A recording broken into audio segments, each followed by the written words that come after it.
How do we define greatness in football? Is it purely the perfect physical specimen, the athlete engineered for peak performance? Or does the true spirit of the game reveal itself in those who refuse to be confined by what the world expects them to be? Those who redefine the very limits of what is possible on the pitch. I believe it is often the latter, the stories of defiance against expectation, that truly resonate and remind us what this beautiful game is all about. If you enjoy stepping back into these football stories with me, feel free to like the video and subscribe for more documentaries like this. Take Jorge Campos, for instance, a name synonymous with flamboyant goalkeeping in the 1990s. Standing at just 5 feet, 6 inches tall, a height considered exceptionally short for a goalkeeper, he shattered conventions with his acrobatic saves and electrifying runs out of the box. His distinctive playing style, which often saw him venture far upfield and even play as an outfield player during the same match, was so impactful that it eventually prompted a change in FIFA rules, preventing future goalkeepers from performing dual roles in a single game. Campos was a pioneer, a colorful maverick whose vision of the position was ahead of its time. Then there is Tim Howard, a professional goalkeeper whose journey began with a deeply personal challenge. From a young age, Howard lived with Tourette syndrome, a neurological disorder that manifested in involuntary tics, facial jerks, and other uncontrollable actions. This was not his only hurdle. He was also diagnosed with obsessive-compulsive disorder, or OCD, which added another layer of complexity to his concentration, particularly off the field. On the pitch, Howard sometimes reported his mind compelling him to touch goalposts or adjust his gloves repeatedly, a testament to the internal battles he faced. Yet, despite these profound mental challenges, a remarkable transformation occurred during critical moments in a game. His focus would narrow, becoming exclusively and intensely fixed on the ball, an almost superhuman ability to block out the noise. This intense concentration, a unique gift, helped him channel his energy. Early in his life, Howard's school initially doubted his medical disorder, even when presented with clear evidence, adding to the isolation he might have felt. However, a doctor treating Howard observed something profound, suggesting that individuals with such disorders sometimes possess unique gifts, perhaps an ability to hyperfocus or perceive the world differently. This insight seemed to be true for Howard, who practiced for hours emulating the legendary Pele, harnessing this intense hyperfocus to meticulously enhance his football skills. His undeniable talent did not go unnoticed. The US national team recognized Howard's potential and soon included him in their Olympic development program, a clear path to the highest levels of the game. This led to a professional opportunity with one of the world's biggest clubs, Manchester United, a dream for any aspiring footballer. However, an error during a Champions League match against Porto impacted Howard's confidence, a moment that lingered in his mind. From there, Howard was transferred to Everton, a move that would define his club career and see him accumulate over 400 appearances, solidifying his status as a true club legend. His commanding presence in goal and vocal leadership earned him the nickname the Secretary of Defense during his time at Everton, a tribute to his consistent shot-stopping and organizational skills. Concurrently, he became the primary goalkeeper for the US national team, leading them through multiple major tournaments. His performance against England in the 2010 World Cup was nothing short of heroic, earning him a deserved Man of the Match award. 4 years later, in the 2014 World Cup against Belgium, Howard delivered a legendary display, setting a new record for the most saves in a single World Cup match, a performance that captivated the world. In 2024, Howard's incredible career was further recognized with his induction into US Soccer's Hall of Fame. Beyond the pitch, he has become a passionate advocate for Tourette syndrome awareness, serving as an inspiration for countless individuals facing similar challenges, proving that inner battles can lead to outer triumphs. Moving across the Atlantic, we find Edgar Davids, a Dutch midfielder whose early career began in Amsterdam. Davids was initially rejected twice by the famed Ajax Academy, a testament to the rigorous standards of the institution and perhaps an early test of his resilience. Ajax eventually signed Davids, and he quickly became an integral part of a golden generation, contributing to the team winning the Eredivisie 3 times and, most notably, the Champions League once, a crowning achievement for any European club. In the same year as his Champions League triumph, Davids sustained a significant head injury, an event that would subtly but profoundly affect his career and well-being in the years to come. While playing in Italy for European giants AC Milan and later Juventus, Davids received a life-altering diagnosis, glaucoma, a degenerative condition that causes optic nerve damage and progressively dimmed vision. This aggressive tackler, known as the Pitbull for his relentless, uncompromising style, required an urgent operation to prevent complete vision loss, a genuine threat to his livelihood and future. Following his operation in 1999, Davids was understandably concerned about retirement, fearing his career was over. However, a glimmer of hope appeared when he discovered he could continue playing with the aid of special protective goggles. FIFA, recognizing the extraordinary circumstances, granted Davids special permission to wear his distinctive eyewear and use the necessary eye drops during matches. Davids reported that his goggles would frequently steam up during play, requiring a period of uncomfortable adaptation, a small but constant battle he had to overcome. His unique look, however, was not universally accepted. Other players, including formidable Dutch defender Jaap Stam, were known to taunt Davids for wearing goggles, adding another layer of mental challenge to his already difficult situation. Throughout his career, Davids accumulated an astonishing 25 red cards, a reflection of his aggressive playing style and a temper that he frequently lost, highlighting the passionate intensity he brought to every game. His illustrious career included impactful spells at Barcelona, where he was widely credited with contributing to the club's resurgence during a difficult period, as well as Inter Milan and Tottenham Hotspur before an emotional return to Ajax. Davids' distinctive appearance with the goggles significantly increased his public profile, leading to features in iconic Nike advertisements and popular FIFA video games, cementing his image as one of football's most recognizable figures. He became a symbol of resilience, a player who refused to let a medical condition dictate his destiny. Now, let us turn to Alex Sanchez, a Spanish footballer born with a unique physical challenge. He had only one hand.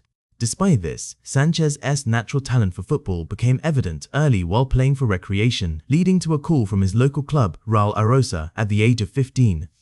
The transition to professional football, however, proved challenging, and Sanchez observed a fiercely competitive environment where not everyone was supportive of his success, highlighting the prejudices he faced. Nevertheless, Sanchez performed exceptionally well for the reserve team, scoring 12 goals in just 10 games, demonstrating his goal-scoring prowess. His impressive form caught the eye of Zaragoza's head coach, Marcelino, who promoted Sanchez to the senior squad, a huge step up for the young player. Sanchez made his debut in La Liga against Valencia, entering as a substitute for the final 16 minutes, a historic moment as he became the first footballer with one hand to play in Spain's top flight. His debut, however, also included a yellow card for diving, a moment of controversy that perhaps unfairly overshadowed his achievement. After his debut, Sanchez faced significant media scrutiny and criticism regarding his physical condition, with many questioning whether he truly belonged at that level. Sanchez ultimately made 3 appearances for Zaragoza before moving to Spain's lower leagues, where he continued his career, including a spell at Osasuna. His journey then took him further afield. He later played for Sydney Olympic in Australia, where he rediscovered his scoring touch, netting 34 goals in 44 games, a remarkable record. At the age of 34, Sanchez made a surprising move to Gokulam Kerala in India, showcasing his enduring passion for the game and adaptability. There, he became the league's top scorer in the 2023-2024 season with an incredible 19 goals. Sanchez's career trajectory demonstrated his ability to achieve significant success in both the Australian and Indian First Divisions, consistently performing at a high level despite his physical difference, a true testament to his skill and determination. Finally, we meet Adebayo Akinfenwa, a striker whose physical presence alone was a statement. Weighing over 100 kilograms, he possessed significant strength, capable of bench pressing twice his own body weight, earning him the moniker, The Beast. Despite his raw power and talent, Akinfenwa encountered difficulties securing a professional contract in his hometown of London, with many clubs seemingly hesitant to take a chance on a player who did not fit the traditional mold. His ambition led him to pursue opportunities further afield, landing in Lithuania, where he dramatically scored the winning goal in the Lithuanian Cup final, a memorable start to his professional journey. However, during his time in Lithuania, Akinfenwa experienced severe racism from fans, a painful reminder of the darker side of the game and a significant challenge to his resilience. After returning to England, Akinfenwa again struggled to find a club, enduring a period of uncertainty before finally joining Welsh side Barry Town, where he promptly won the Welsh Premier League, proving his worth. A financial crisis at Barrytown, however, resulted in the entire squad being released, forcing Akinfenwa to once again search for a new team. This led to a nomadic period where he played for several English clubs within a hectic 5-month period, including Boston United, Leyton Orient, Rushden and Diamonds, and Doncaster Rovers. He eventually settled at Torquay United, where he truly found his stride, scoring 14 league goals and being named the fans' player of the season, a clear favourite. Despite his individual performance, Torquay was unfortunately relegated, adding another layer of disappointment. Akinfenwa then moved to Swansea, scoring on his debut and winning the Football League trophy, adding another piece of silverware to his collection. In his second season at Swansea, he sustained a broken leg, an injury that forced him to move again that summer. A subsequent move to Swindon Town fell through after he failed a medical, being deemed too large by the club, which led to a frustrating 6-month search for a new club, a period of genuine doubt and difficulty. Undaunted, Akinfenwa continued his career, playing for Northampton Town and Gillingham before joining Wimbledon, where he fulfilled a childhood dream by scoring against Liverpool in the FA Cup, a team he had supported since he was a boy. Despite attracting interest from Major League Soccer clubs, he was released by Wimbledon at the end of the season, once again without a club. In a bold and memorable move, Akinfenwa publicly appealed for a new club on Sky Sports News, famously asking coaches to contact him via WhatsApp, showcasing his unique personality and determination. This plea paid off. Wycombe Wanderers signed Akinfenwa, providing him with a long-term home where he became a beloved figure, playing over 200 games and scoring 52 goals. His career culminated in a magnificent achievement as he helped Wycombe secure promotion to the Championship, England's second tier, a fitting end to a remarkable career before retiring from professional football. Akinfenwa's journey demonstrated his undeniable ability to play professionally at high levels, consistently defying perceptions about his size and proving that heart and strength can overcome all. These stories, woven together, paint a vivid picture of individuals who refuse to be defined by their limitations, finding strength in their struggles and reshaping our understanding of what a footballer can be. Football can be cruel, presenting players with the most formidable personal challenges away from the pitch. Imagine the elation of a dream transfer, followed swiftly by a diagnosis that threatens everything. This was the harrowing reality for Sebastian Haller, the French striker, who learned he had cancer just days after joining Borussia Dortmund, a move intended to elevate his career to championship contention. Haller's journey began with initial struggles at French club Auxerre, a common start for many young talents finding their feet. However, a loan spell at FC Utrecht in the Netherlands proved to be the turning point, unlocking his latent goal-scoring potential, where he ultimately netted an impressive 51 goals in 98 games. His performances caught the eye of German clubs, leading to a move to Eintracht Frankfurt. There, he made an immediate impact, helping the team win the DFB Pokal, the German Cup, in his very first season. His second season at Frankfurt was even more remarkable, as he recorded the second highest goal contributions in the entire league, a feat surpassed only by the prolific Robert Lewandowski. His prowess earned him a record-breaking transfer to West Ham United in England, but his time there was challenging, marked by a change in management and a subsequent reduction in playing time. Yet, Haller rebuilt his reputation and form after transferring to Ajax for another club record fee. In the 2020-22 season, he became the Eridivisie's top scorer and, sensationally, scored 11 goals in the Champions League, re-establishing himself as a Premier forward. These exceptional performances led to his move to Borussia Dortmund, a club where he truly hoped to compete for major trophies and cement his legacy. Just 12 days after this momentous transfer, the dream began to unravel. Haller withdrew from preseason training feeling unwell. He had experienced abdominal pain during training with the Ivory Coast national team back in May, but had initially dismissed it as a simple stomachache. However, his condition worsened significantly, preventing him from completing training sessions and alarming medical staff. Tests, including a crucial MRI scan, tragically revealed a testicular tumor. The diagnosis was swift and devastating: testicular cancer, requiring immediate and aggressive treatment. His treatment regime was grueling, involving 2 surgeries and 4 rounds of chemotherapy. The side effects were harsh, bringing hair loss, persistent nausea, and severe stomach pain. Haller courageously shared glimpses of his hospital experience on social media, yet he found it challenging to reassure his young children about his changing appearance due to the chemotherapy. Throughout this ordeal, he received comprehensive support from his team and the broader football community, a testament to the solidarity within the sport. Following extensive treatment, a moment of profound relief arrived. Haller was medically cleared to resume playing football, a miraculous outcome many dared not hope for. His return to the pitch came in a winter-friendly match for Dortmund, a tentative first step back. Only 3 days later, in a friendly against FC Basel, he scored his first goals for the club, incredibly netting a hat-trick in just 8 minutes, a sign of his extraordinary resilience. He continued this astonishing comeback by scoring 9 goals in the second half of that season, defying all expectations. Then, in 2023, the fairy tale culminated as Haller scored the winning goal in the African Cup of Nations semi-final, guiding Ivory Coast to win the tournament on home soil. His recovery from cancer and subsequent athletic achievements transformed him into a national hero, a symbol of hope and unwavering spirit. If you enjoy stepping back into these football stories with me, feel free to like the video and subscribe for more documentaries like this.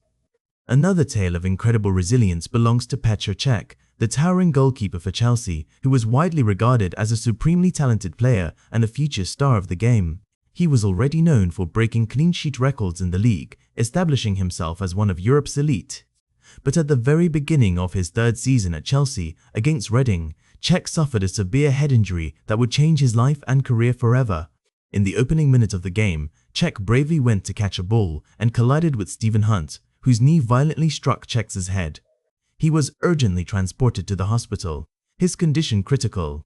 In a bizarre twist of fate, his replacement, Carlo Cudicini, also sustained a head injury in the same match, though mercifully it was a milder concussion. Cech's condition deteriorated rapidly, necessitating emergency surgery where 2 metal plates were inserted into his skull to save his life. Concerns were naturally raised about whether he would ever play football again. Chelsea's coach Jose Mourinho starkly stated that Cech was fortunate just to be alive. Cech himself experienced complete memory loss regarding the day of the injury, a terrifying blank in his mind.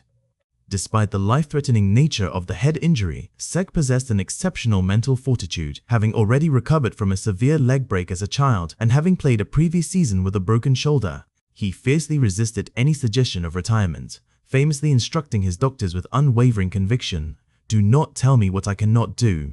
Tell me what I can do." A mere 3 months after his injury, Cech made an astonishing return to play for Chelsea in a match against Liverpool. His comeback was marked by him wearing a distinctive protective helmet, a piece of equipment designed to act as a shock absorber in case of any future collisions, which would become his iconic signature. Against medical advice, Cech resumed playing with the same fearlessness, including diving at players' feet without hesitation. Shortly after his comeback, he achieved an incredible 8 consecutive clean sheets, demonstrating that his abilities were undiminished. Cech continued to break records and exceed expectations, going on to earn 3 more Premier League Golden Glove awards. He was rightly recognized as Europe's best goalkeeper in both 2007 and 2008, a testament to his enduring quality and mental strength. Cech later moved to Arsenal, playing for 4 additional seasons at the highest level. After retiring from professional football, he even transitioned to ice hockey, becoming a goalkeeper in that sport, showcasing his continued love for athletic competition. Remarkably, throughout his subsequent career in football and beyond, Cech did not experience a similar head collision, a blessing for a player who defied the odds. The story of Gordon Banks, an English footballing icon, also illustrates a life shaped by adversity and extraordinary comebacks. Banks endured a difficult upbringing in post-war England, leaving school at 15 to find work. He spent time filling coal bunkers, a physically demanding job that inadvertently contributed to his impressive upper body strength. His goalkeeping career began almost by chance, stepping in for an amateur team when their regular keeper was absent. His talent was quickly recognized, leading to Chesterfield signing him for their reserve team, from where he eventually progressed to the first team. He made a significant move to Leicester City, where he earned a modest £15 a week. Banks' outstanding performances at Leicester brought him to national attention and earned him inclusion in the England national team. He played a pivotal role in the 1966 World Cup, famously maintaining clean sheets until the semi-finals. During this period, Banks set an England record of 721 minutes without conceding a goal, a remarkable achievement that was only surpassed by Jordan Pickford in 2021. Despite conceding 2 goals in the final, England won the World Cup and Banks became an undisputed national hero. However, after his World Cup triumph, Leicester City made the surprising decision to sell Banks to Stoke City, believing his peak years were behind him. Banks continued to represent England internationally, his legend growing with his iconic save against Pell. 2 years later, a devastating car accident threatened to end his career permanently. While attempting to overtake on a bend, Banks crashed his car into a ditch. The impact shattered glass into his face and eye, requiring 200 stitches. He received the grim news that he might lose his eye due to fragments lodged in his right eye socket. Indeed, Banks permanently lost sight in his right eye, a catastrophic blow that severely impaired his goalkeeping abilities and forced his retirement from the professional game. Yet, Banks' indomitable spirit shone through. 4 years after his forced retirement, he made a sensational return to professional football in the North American Soccer League. He joined the Fort Lauderdale Strikers, playing alongside legends such as Pell, George Best, and Franz Beckenbauer, a testament to his enduring allure. Despite being blind in one eye, Banks demonstrated his extraordinary goalkeeping skills, helping the Strikers win the Atlantic Conference in 1977. The team conceded only 29 goals in 26 games, achieving the best defensive record for the entire season. Banks was deservedly named NASL Goalkeeper of the Year and an NASL All-Star, an astounding recognition for a partially blind athlete. He retired permanently a year later at the age of 40, having been recognized as the best goalkeeper in the division, a truly unparalleled achievement in the history of the sport. The story of Bobby Charlton, another English football icon, is inextricably linked with one of football's darkest days and a personal triumph against unimaginable tragedy. Born into a coal mining family in northeast England, Charlton's prodigious talent was evident early on. As a teenager, he was scouted by Manchester United, joining a group of exceptional young players known as the Busby Babes, destined for greatness. Charlton made an immediate impact, scoring 2 goals on his debut, signaling his immense potential. Manchester United, with Charlton at its heart, won the league and qualified for European competition, though they were eliminated by Real Madrid in one campaign. The following season, the team was truly on the cusp of glory, defeating Red Star Belgrade 5-4 in the quarterfinals and considered strong favourites for the European Cup. On the return flight from Belgrade, the team's plane made a scheduled stop in Munich for refueling. Heavy snow and rapidly deteriorating conditions plagued the runway. The plane made multiple unsuccessful takeoff attempts due to a technical issue, causing passengers to disembark, a chilling premonition of the unfolding disaster. Passengers were instructed to reboard just a few minutes later, adding to the tension. Charlton, with an instinctive shift, changed his seat, moving towards the back of the plane. During the next takeoff attempt, the plane disastrously crashed into a fence, a house, and a tree, splitting violently in half. The Munich air disaster resulted in the deaths of 8 Manchester United players, along with 15 other passengers and crew, totaling 23 fatalities. In the chaos, Charlton's seat was ejected from the plane, and his teammates initially believed he had perished. Miraculously, he survived the crash. Unlike many of his teammates, including Duncan Edwards, a close friend with whom Charlton had swapped seats just before the ill-fated takeoff. 2 weeks after the crash, 2 other Manchester United players were so severely injured they were told they would never play football again. Their careers abruptly ended.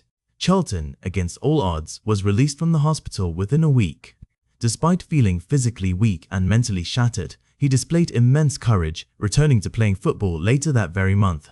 The path to recovery for Charlton and Manchester United was long and arduous, a period of profound mental healing and painstaking team rebuilding. Yet, from the ashes of Munich, Charlton and his club achieved significant success. He played a starring role, helping England win the World Cup in 1966, a moment of national jubilation. In the same year, 1966, Charlton was awarded the prestigious Ballon d'Or, recognizing him as the world's best player. 2 years later, in 1968, he captained Manchester United to an emotional victory in the European Cup, making them the first English team to achieve this honor, an incredible testament to their resilience and the enduring spirit of the Busby Babes. Charlton scored 2 crucial goals in that European Cup final. His story, deeply interwoven with tragedy and triumph, is recognized as one of the most remarkable and inspiring in the entire history of football, a beacon of hope and an example of the human spirit's capacity to overcome. Sometimes, the greatest stories in football are born from defying what everyone believes is possible. We journey now to explore 2 figures who shattered expectations, not just through skill, but through a sheer force of will and a unique perspective on the beautiful game. Their journeys remind us that football often finds its most iconic heroes in the most improbable places. Jorge Campos stands as a testament to this truth, recognized universally as one of the shortest goalkeepers in football history. His frame, approximately 5 feet 6 inches tall, directly contrasted the prevailing wisdom of the sport. The average height for a professional goalkeeper generally hovers around 6 feet 2 inches, highlighting the significant physical disparity Campos faced. This difference in stature was initially considered a pronounced disadvantage for anyone aspiring to excel in the demanding goalkeeper role. At his very first club, the esteemed Pumas, Campos initially found himself relegated to the position of second-choice goalkeeper. Instead of accepting a bench role, which most would, Campos made an audacious request. He asked to play as a striker. This bold move was not a fleeting experiment. He truly excelled in this new position, scoring 14 goals as a striker during that season and remarkably ranking among the leading scorers in the league. His incredible athleticism and astounding agility, honed during his time attacking, eventually provided the convincing argument needed for him to secure a starting position as a goalkeeper. With Campos between the posts, Pumas found new momentum, and he played a crucial role in helping them win the 1990-1991 Mexican Championship. By 1993, Campos made the transition to Major League Soccer, or MLS, bringing his flamboyant style to a new audience. Despite his relatively small stature for his position, he quickly established himself as one of the top goalkeepers globally, his acrobatic saves becoming legendary. The 1994 World Cup further solidified his place in history, where Campos gained legendary status for Mexico, participating as one of the tournament's undeniable stars. His exceptional performances led to him being ranked as the third best goalkeeper worldwide that year, an astonishing achievement for any player, let alone one of his physical build. Campos' unique ability to play both as a goalkeeper and a striker offered a significant, almost unprecedented advantage for his national team, allowing for incredible tactical flexibility. However, by 1998, FIFA took action, implementing a new rule that specifically prohibited goalkeepers from playing as outfield players in the same match, ending this remarkable era of dual-role play. Despite this significant rule change curtailing his unique versatility, Campos concluded his professional career with an impressive total of 34 goals, a tally many dedicated strikers would envy. Our story now shifts to another iconic figure, a man born with disadvantages that would humble lesser individuals, yet he rose to become a symbol of joy and skill, Garrincha. His birth name was Manuel Francisco dos Santos, and he was born with severe physical challenges, including his right leg being 6 centimeters shorter than his left. Adding to his difficulties, he also had a twisted spine and noticeably twisted feet. Doctors officially certified Garrincha as disabled at birth, a label that seemed to predict a life of limitation rather than legendary status. He was also consistently shorter than most children his age, further compounding his physical differences. It was his beloved sister who gave him the endearing nickname, Little Brown Bird, or Garrincha in Portuguese, a name that would soon become his legendary moniker in Brazilian football history. Garrincha experienced a poor and unconventional upbringing, far removed from the structured environments of many future stars. He remained illiterate throughout his life, a reflection of his challenging early circumstances. Initially, he showed very little interest in pursuing professional football, seemingly content with his life outside the structured game. He did not turn professional until his late teens, by which time he was already married and had welcomed the first of what would eventually be 14 children, a stark contrast to the modern path of young football prodigies. Yet, his natural talent was undeniable. In his very first training session for Botafogo, Garrincha famously dribbled the ball not just past, but directly through the legs of the established Brazilian international, Elton Santos, leaving the veteran defender astonished. By 1957, his incredible performances had propelled him to become the second highest scorer in the fiercely competitive Rio de Janeiro State League. This stellar form directly led to his inclusion in Brazil's 1958 World Cup squad, a team brimming with talent. Prior to the tournament, in a warm-up game against the formidable Italian side, Fiorentina, Garrincha scored a truly memorable goal. He dribbled past 4 players and the goalkeeper, then paused dramatically on the goal line, only to dribble past another desperate defender before finally placing the ball into the net. This moment showcased his playful genius and utter dominance. However, Brazil's coaches, observing his unconventional style, considered him somewhat irresponsible and initially made the decision to drop him for the first 2 World Cup games. When finally given a chance in the third game against the USSR, Garrincha made an immediate impact, hitting the post within the very first minute, signaling his arrival on the world stage. In the 1958 World Cup final against Sweden, Garrincha proved instrumental, providing 2 crucial assists as Brazil majestically won the tournament, claiming their first global title. His exceptional contributions did not go unnoticed, earning him a rightful place in the tournament as Best Ex-Ives. His skillful play and playful teasing of opponents even inspired a new phenomenon during a match against Argentina is River Plate, the first recorded use of the now iconic "all" chant in football stadiums, a testament to his captivating style. Despite receiving lucrative offers from European giants like Real Madrid, Juventus, and AC Milan, Garrincha remained steadfastly loyal to Botafogo for the vast majority of his illustrious career. He later played brief stints for Corinthians and Flamengo towards the very end of his playing days, but his heart truly belonged to Botafogo. Garrincha's most sublime and impactful performances were undoubtedly for the Brazil national team, where he truly shone brightest. A remarkable statistic underscores his importance. The Brazil national team never once lost a game in which both Garrincha and Pelé played together, an almost mythical record of invincibility. Yet, even legends face struggles. After 1958, Garrincha unfortunately developed a significant drinking problem and began to gain weight, issues that led to his temporary exclusion from the national team.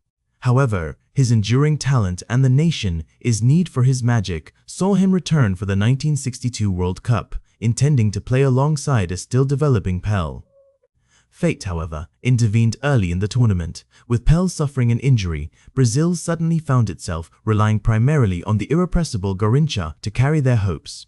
He embraced the challenge with joyful abandon, scoring a spectacular goal against England with a beautifully curled shot, a moment of pure brilliance. Garrincha then added 2 more crucial goals in the semi-final, single-handedly driving Brazil towards the final. Despite developing a severe fever before the final match, he courageously played through his illness, displaying incredible fortitude and helping Brazil win the trophy for a second consecutive time. His heroic efforts were duly recognized, and Garrincha was deservedly named the World Cup's Player of the Tournament in 1962, cementing his legacy as a true icon. He is widely regarded as one of the greatest players of all time, his impact transcending the sport. As a final tribute to his unparalleled talent, Garrincha was named alongside Pelé and Diego Maradona as one of the 3 forwards in FIFA's prestigious Team of the Century, a testament to a unique genius who overcame every obstacle with a ball at his feet.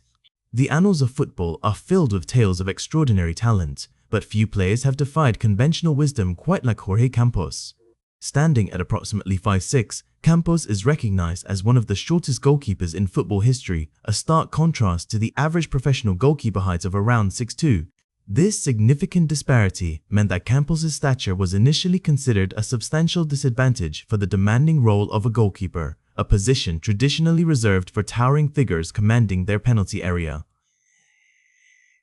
However, Campos was never one to be confined by expectations or physical limitations. His career began at his first club, Pumas UENA, where he found himself initially as the second-choice goalkeeper. Instead of accepting a place on the bench, a testament to his ambition and unwavering desire to play, Campos approached his coach with an audacious request. He asked to play as a striker. This unconventional move paid immediate dividends. Campos' incredible athleticism, speed, and agility, typically honed for shot-stopping, translated remarkably well to an attacking role. That season, he netted an impressive 14 goals as a striker, a remarkable feat that placed him among the leading scorers in the Mexican League. This surprising success as an outfield player not only showcased his extraordinary versatility, but also further highlighted the raw talent that lay beneath his seemingly modest height. His undeniable athleticism and quick reflexes, observed daily during his striker stint, eventually led to him securing a starting position as a goalkeeper. Campos quickly proved his doubters wrong, demonstrating an acrobatic style of goalkeeping that compensated for his height. He became renowned for his spectacular dives, incredible spring, and an aggressive sweeping style, often rushing far out of his box to intercept through balls.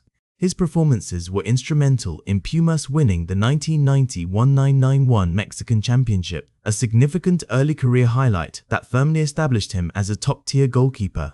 By 1993, Campos' burgeoning reputation saw him make a significant move, eventually transferring to Major League Soccer (MLS), where he continued to dazzle. Despite his stature, he swiftly established himself as one of the top goalkeepers globally. His unique blend of flamboyant saves, daring charges out of the box, and occasional forays into attacking play captivated audiences and analysts alike. The world truly took notice in 1994 when Campos gained legendary status for Mexico, participating in the World Cup held in the United States. His vibrant, self-designed kits, often a kaleidoscope of neon colors, made him instantly recognizable, but it was his breathtaking performances that truly made him one of the tournament's undeniable stars. With his agility, quick reflexes, and fearless approach, he pulled off a series of incredible saves, helping Mexico advance from a tough group. His exceptional displays led to him being ranked as the third-best goalkeeper worldwide that year, an astonishing achievement for a player who defied all physical norms for his position. Campos' unique ability to seamlessly transition between playing as a goalkeeper and a striker offered a significant tactical advantage for his national team. In certain situations, particularly when his team was trailing and desperate for a goal, he could be called upon to push forward, leveraging his attacking prowess. This dual role made him an unpredictable and valuable asset, a true footballing anomaly. However, this fascinating aspect of his game eventually faced a regulatory challenge. By 1998, FIFA, recognizing the potential for tactical exploitation and possibly to standardize the roles within the game, implemented a rule prohibiting goalkeepers from playing as outfield players in the same game. This change meant that while Campos could still start a game as a goalkeeper, he could no longer switch roles mid-match and play as a striker. Despite this rule change, which restricted his unique versatility within a single game, Campos concluded his illustrious career with a remarkable total of 34 goals. This extraordinary tally, amassed during his periods as an outfield player, underscores his unparalleled talent and adaptability, firmly cementing his legacy not just as an exceptional goalkeeper, but as one of football's most unique and entertaining figures. Jorge Campos proved that heart, agility, and a boundless desire to compete could overcome any perceived physical limitation, inspiring a generation of smaller athletes to chase their footballing dreams. His impacts transcended statistics and trophies. He brought an undeniable joy and flair to the game, becoming a global icon who redefined what was possible for a goalkeeper.